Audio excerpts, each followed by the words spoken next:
پر ځان باور او دروني قدرت. د یو ښه انسان کېدو لپاره یو شعار دا دی چې باید مهربانه واوسو. خو آیا نن ورځ مهرباني موږ ته پکارېږي؟ په نننۍ نړۍ کې نور خلک ذاتاً مهربانه انسانان نه خوښوي. کلونه وړاندې مهرباني د یو حسن په توګه پیژندل کېده، خو نن ورځ هغه د ضعف د یو ټکي په توګه پیژندل کېږي.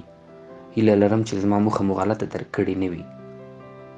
پوهیږم چې ښه او مهربانه پاتې کېدل ډېر ارزښت لري، خو زه د هغې مینې په اړه خبره کوم چې کچه او اندازه یې له حده زیاته وي. موخه مې د هغه کسانو مینې ده چې له حده وتلې ښه دي او غواړي له اندازې څخه پورته له نورو سره ښه واوسي او ورسره مینه وکړي.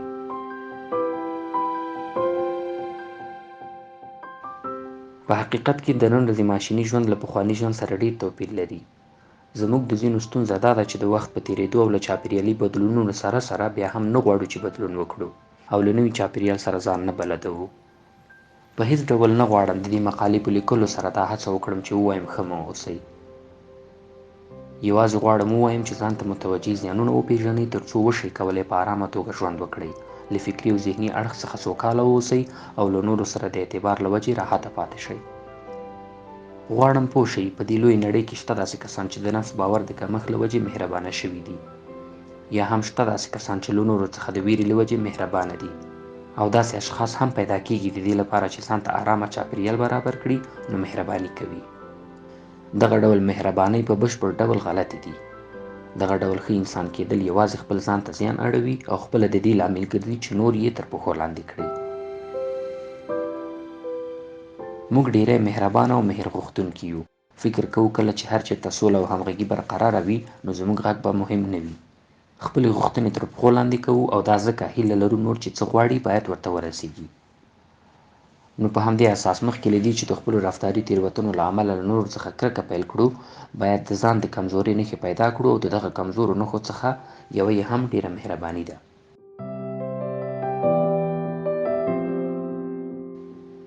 الکساندر هین د ورځې استاد تر عنوان لاندې خپل کتاب کې یادونه کوي چې ښځه څومره ارزښتمنه ده او د یوې ارزښتمنې ښځې د ځانګړنو په اړه بحث کوي. د ارزښتمنو ښځو یوه ځانګړنه دا ده چې د دروني قدرت لرونکي دي. هغه ځای کې چې پوهیږي څه ښه والی لري او مصالحه نه کوي او لږ تر لږه په لومړیو پړاوونو کې هغې ته لاسرسی دې ته ورته دی چې وایي زه دلته یم، زه قدرت لرونکی یم، که ما غواړې نو باید راشي او ترلاسه مې کړي. هغه خپل ځان نه وړاندې کوي او بېخودي مهرباني هم نه کوي. که سړی په خپل ځان کې دغه وړتیا وګوري چې د دې وړتیا لرونکې ښځې د ملتیا قدرت لري نو ګام مخکې ږدي او وایي هو هغه ارزښتمنه ده او زه د دې وړتیا لرم چې له هغې سره پاتې شم. ښایي د ځینو هغو ښځو چې تر اوسه یې واده نه وي کړی موخه دا وي چې هغوی خپل ځان او هغه څه چې دي ډېر ارزښت ورته قایل دي. هغوی عقیده لري چې د لوړو ارزښتونو لرونکي دي.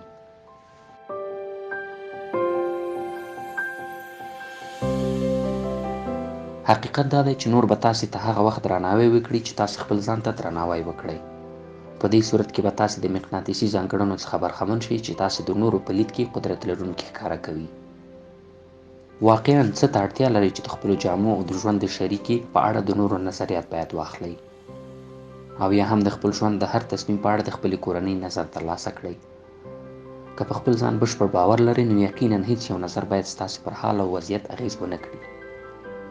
ډېره مهرباني یوازې ښځو ته صدق نه کوي. ډېری نارینه هم شته چې د ځینو پر وړاندې ډېر کمزوری عمل کوي او په بل عبارت د مقابل لوري تر اغېز لاندې راځي. هغوی نه یوازې د خپل ځان بلکې د ټولو په اړه اندېښمن وي. هغوی ټول له ځانه خوښ ساتي تر هغې چې خپل ځان له منځه یوسي.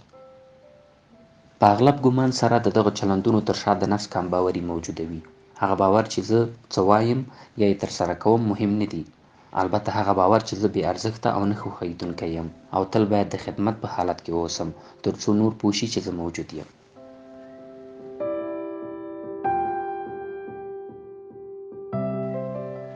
دا مسخره کوونکې ده. د دې لپاره چې د ټولو د خوښې وړ واوسو نو د هغوی نظریات خپل نظریات وګڼو او تل ورسره موافقت وکړو. ولې باید له خپلې لارې بهر شو تر څو نور خوشحاله کړو؟ ولې باید هغه پیسې چې پرې کولی شئ خپلې ستونزې حل کړئ د نورو د خوشحالولو لپاره یې ولګوئ؟ د دې لپاره چې هغوی له تاسو خوشحاله واوسي؟ یوازې همدومره؟ نو ستاسې خپله خوښي څنګه؟ دا په یاد ولرئ، هغه څه چې تاسې د نورو له سترګو غورځوي علت یې دا دی چې تاسې د خپل نظر د بیانولو لپاره قدرت نه لرئ. هغه څه چې تاسې د نه پاملرنې وړ ګرځوي هغه د نورو کسانو د موخو د رسېدو لپاره له خپل ځانه تېرېدل دي. هغه څه چې تاسې یې په ژوند کې شاته پریښي یاست هغه ستاسې له حده وتلې مهربانۍ او زړه سواندي ده. دا نه یوازې تاسې بلکې خپل ځان ته یې هم وایم. هره ورځ خپل ځان ته دا انګېزه ورکوم چې د هر چا په پرتله مې باید ځان ته ډېره پاملرنه وکړم.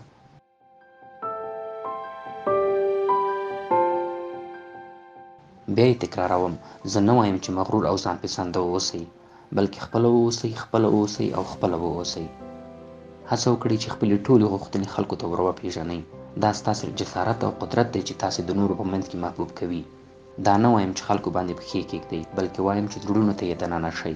نه وایم چې ځان غوښتونکي واوسئ، بلکې ځان سره مینه ولرئ. دا نه وایم چې مهربانه مه اوسئ، بلکې وایم چې د عاطفې او مهربانۍ مرز وپېژنئ. فکر کوم د ښځې موندلو په اړه هم همداسې ده. کله چې تاسې دې ته چمتو کېږئ چې غواړئ څه ډول شخص د خپل ژوند شریک وګرځوئ، هغه شخص چې د درناوي ارزښت او د اورېدو نظر ولري، نو ډاډه اوسئ چې تاسې به هغه اشخاص جذب کړئ. که دغه د ډېرې مهربانۍ او د نورو په اړه ډېر فکر کولو درلودو چلند مو اصلاح کړئ او پر ځای یې له ځان سره مینه او درناوی ځای پر ځای کړئ، نو هغه وخت خپل قدرت احساسوئ.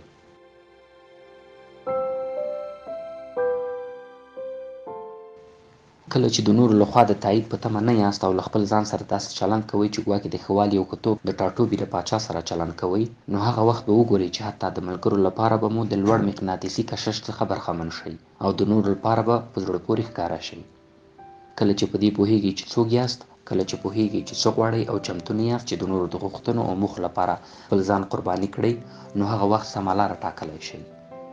کله چې د ځان لپاره ارزښت قایلېږئ او درناوی کوئ او نورو ته دا ښیئ چې زه لایقه انسان یم، نو هغه وخت ټول بدلونونه پیلېږي. فکر کوم همدا ستاسې چلند دی چې ستاسې ژوندانه کې به بنسټیز بدلونونه راولي. ټول ستاسې له دننه څخه بیلیږي. له خپل ځان سره د چلند په بدلون سره به نور له تاسې سره داسې چلند وکړي چې ستاسې د نړۍ د بدلون لامل شي. د نورو په پرتله چې ځان ته لومړی پاملرنه وکړئ او خپلو غوښتنو ته رسېدنه وکړئ، نو غوسه او کینې هم خپل رنګونه له لاسه ورکوي او ستاسې ګیر چاپېره یوازې ښه توب او نیکۍ راټولي.